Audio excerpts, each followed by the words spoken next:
আসসালামু আলাইকুম everyone, welcome back to my channel ours time.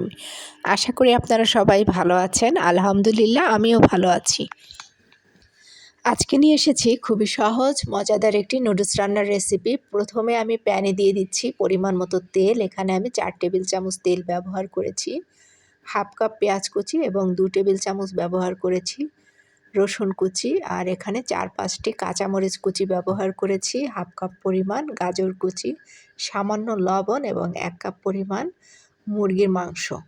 এটাকে আমি কিউব করে কেটে তেলের ভিতরে একসঙ্গে সব কিছু নেড়ে ভেজে নিচ্ছি, যেন খুব ভালোভাবে ভিতর থেকে সিদ্ধ হয়ে যায়। যেহেতু মুরগির মাংস ব্যবহার করেছি, এর জন্য সামান্য একটু আদা রসুন পেস্টও ব্যবহার করেছি। দিয়ে দিচ্ছি হাফ কাপ পরিমাণ টমেটো কুচি। সব কিছু সুন্দর করে তেলের ভিতরে নেড়ে এখন নুডলসের প্যাকেটের ভিতর যে মশলাটা ছিল সেটা 2 প্যাকেট এখানে অ্যাড করে দিয়েছি, দিয়ে ভালোভাবে নেড়ে মিশিয়ে নিয়েছি। আর এখন মাঝখানে যে তেলটা থাকে এর ভিতরে একটি ডিম দিয়ে দিচ্ছি। ডিমটা দিয়ে একটু নেড়ে নিচ্ছি। যেহেতু ডিম খুব বেশি ফ্রাই করব না, এরপর সব কিছুর সঙ্গে ডিমটাও একটু মিশিয়ে নিচ্ছি। সব কিছু মেশানো হয়ে গেলে এখন আমি নুডলসটা এর ভিতরে অ্যাড করে দিচ্ছি। দিয়ে দিচ্ছি এখানে 1.5 কাপ পরিমাণ গরম পানি, আর একটু নুডলসের সঙ্গে মিশিয়ে ঢাকনা দিয়ে ঢেকে দিচ্ছি। কিছুক্ষণ পর ঢাকনা তুলে এটাকে একটু উল্টে দিচ্ছি, কারণ নিচের অংশটা নরম হয়ে গিয়েছে।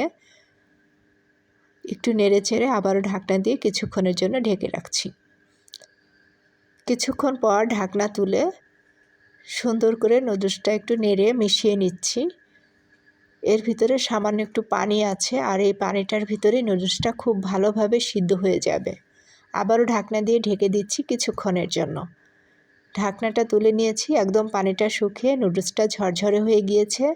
আর এখন দিয়ে দিচ্ছি 2 টেবিল চামচ পরিমাণ ধনিয়ার পাতা কুচি, হোমমেড দিয়েছি, সামান্য একটু গরম মশলার গুঁড়ো। সব কিছু সুন্দর করে নেড়ে একদম মিশিয়ে নিচ্ছি।